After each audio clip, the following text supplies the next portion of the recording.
जय हिंद साथियों, मैं आपका मेज़बान भागीरथ बीजीएस ऑर्बिट के प्लेटफॉर्म पे एक बार फिर से आपका स्वागत है। हम इस वीडियो में करने जा रहे हैं इंडियन ज्योग्राफी सेमेस्टर 6 की यूनिट 3। पीछे की वीडियो में हमने 2 यूनिट की वीडियो इसी यूट्यूब के प्लेलिस्ट में डाल दी है और इसके बाद की वीडियो भी आपको इसी यूट्यूब के प्लेलिस्ट में मिल जाएगी। चैनल को लाइक और सब्सक्राइब कर दे ताकि आगे की बीए की क्लासेस आपको नियमित मिलती रही। ठीक है, शुरू करते हैं यूनिट 3। इसमें पढ़ेंगे कृषि भौगोलिक दशाएं, वितरण और उत्पादन। कृषि का महत्व और भौगोलिक दशाएं। भारतीय अर्थव्यवस्था में कृषि की रीढ़ की हड्डी का स्थान है। देश एक बहुत बड़ी आबादी प्रत्यक्ष रूप या अप्रत्यक्ष रूप से कृषि पर निर्भर करती है। कृषि की सफलता मुख्य रूप से भौगोलिक दशाओं जैसे तापमान, वर्षा, मिट्टी के प्रकार या उच्चावच पर निर्भर करती है। भारत में उष्णकटिबंधीय, उपोष्णकटिबंधीय जलवायु होने के कारण वर्ष भर विभिन्न प्रकार की फसलें उगाई जाती है। तो भारत में किस प्रकार की जलवायु पाई जाती है? छोटा क्वेश्चन बनेगा। तो उसमें उष्ण और उपोष्ण कटिबंधीय, शीतोष्ण नहीं है। भारत में शीतोष्ण प्रकार की जलवायु नहीं है। सिंचाई के साधन, उर्वरकों का प्रयोग और उन्नत बीज कृषि उत्पादन बढ़ाने का प्रमुख कारक है। मानसून की अनुकूलता और समय पर वर्षा होना भारत कृषि के लिए एक वरदान साबित होता है, जबकि मानसून की असफलता और सूखे अकाल के कारण बनती है। इसके बाद अपने पढ़ेंगे सिंचाई और बहुउद्देशीय परियोजनाएं क्या है भारत के संदर्भ में। सिंचाई की आवश्यकता। भारत में मानसूनी वर्षा की अनिश्चितता, असमान वितरण और मौसमी प्रकृति के कारण कृषि के लिए सिंचाई अनिवार्य आवश्यकता होता है। देश के कई हिस्सों में वर्षा इतनी कम या अनियमित होती है कि बिना कृत्रिम सिंचाई की भी फसलें पैदा नहीं की जा सकती। बहुउद्देशीय नदी घाटी परियोजनाएं क्या है? नदियों पर बांध बनाकर जल को संचय करने और इसके साथ कई उद्देश्यों को पूरा करने वाली परियोजनाओं को बहुउद्देशीय परियोजनाएं कहा जाता है।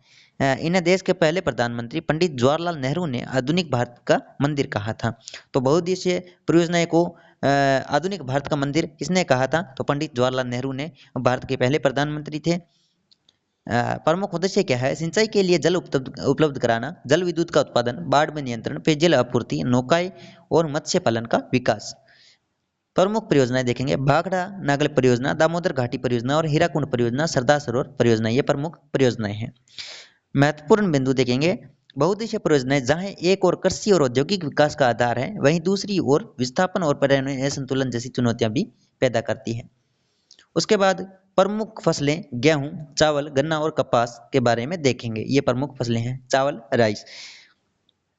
चावल भारत की एक प्रमुख खाद्यान्न फसल है जो देश के एक बड़े हिस्से की मुख्य खुराक है। इसके लिए उच्च तापमान यानी 45 डिग्री 25 डिग्री से उच्च आर्द्रता और 100 सेंटीमीटर मीटर से अधिक वर्षा की आवश्यकता होती है।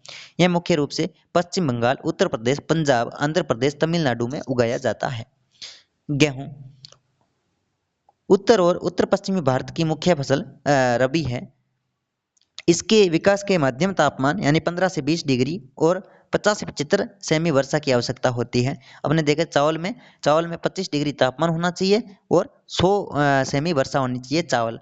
और गेहूं में 15 से 20 डिग्री तापमान और 50 से 75 सेमी की वर्षा की आवश्यकता होती है। यह पंजाब, हरियाणा, उत्तर प्रदेश, मध्य प्रदेश गेहूं उत्पादन के लिए प्रमुख राज्य है। गन्ना देखेंगे। गन्ना एक नकदी फसल है जिससे चीनी और गुड़ का निर्माण होता है। तो गन्ना नकदी फसल है, ये बात ध्यान रखिए, छोटा प्रश्न बन सकता है। गन्ना नकदी फसल है। इसके लिए उष्णकटिबंधीय जलवायु, उच्च तापमान, 100 डिग्री से 200 सेमी वर्षा 100 सेमी से 200 सेमी वर्षा या पर्याप्त सिंचाई की आवश्यकता होती है। उत्तर प्रदेश और महाराष्ट्र इनके प्रमुख उत्पादक है। तो गन्ना के उत्पादक कौन हो गए? उत्तर प्रदेश और महाराष्ट्र। गेहूं के उत्पादक हो गए पंजाब, हरियाणा, उत्तर प्रदेश, मध्य प्रदेश, गेहूं के उत्पादक हो गए। चावल के उत्पादक है उत्तर प्रदेश, पंजाब, आंध्र प्रदेश और तमिलनाडु।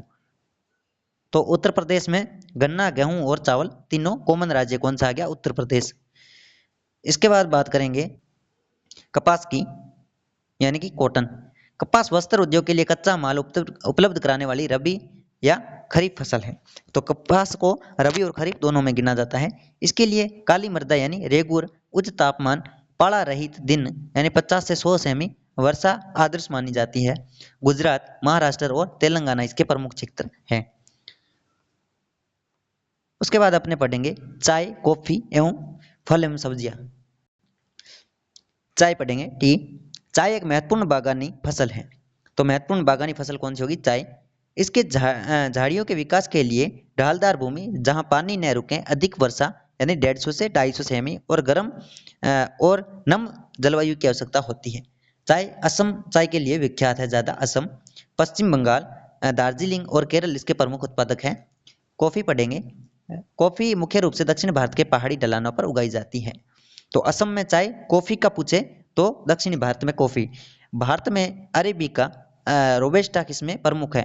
तो इस किस्मों से छोटा क्वेश्चन बन सकता है कि कॉफ़ी की किस्में भारत में कौन कौन सी है, तो अरेबिका और रोबस्टा। कर्नाटक, केरल, तमिलनाडु इसके प्रमुख उत्पादक राज्य हैं जो दक्षिण भारत के राज्य हैं। फल एवं सब्जियां, विभिन्न प्रकार की जलवायु के कारण उष्णकटिबंधीय, शीतोष्ण दोनों प्रकार की फसलों जैसे आम, केला, सेब, संतरा और सब्जियों के उत्पादन में विश्व में अग्रणी स्थानों में से एक है। बागवानी फसलों का भारतीय अर्थव्यवस्था, किसानों की आय बढ़ाने का महत्वपूर्ण योगदान है। इसके साथ ही हमारी यूनिट 3 भी कंप्लीट होती है। समय ज़्यादा खराब नहीं हुआ, सिर्फ 5 या 6 मिनट की वीडियो बनी है जिसमें आपकी यूनिट 3 भी कंप्लीट होगी। यूनिट 4 की वीडियो आपको इसी यूट्यूब के प्लेलिस्ट में मिल जाएगी। और आगे कौन सी सिलेबस में मैं वीडियो लेके आऊँ उसमें आप कमेंट में बताइए और हमारे चैनल को सब्सक्राइब जरूर कर लीजिए ताकि आगे की वीडियो आपको मिलती रहे। ठीक है, बीजीएस ऑर्बिट पे लगातार बने रहने के लिए मेरी ओर से बहुत ही आभार।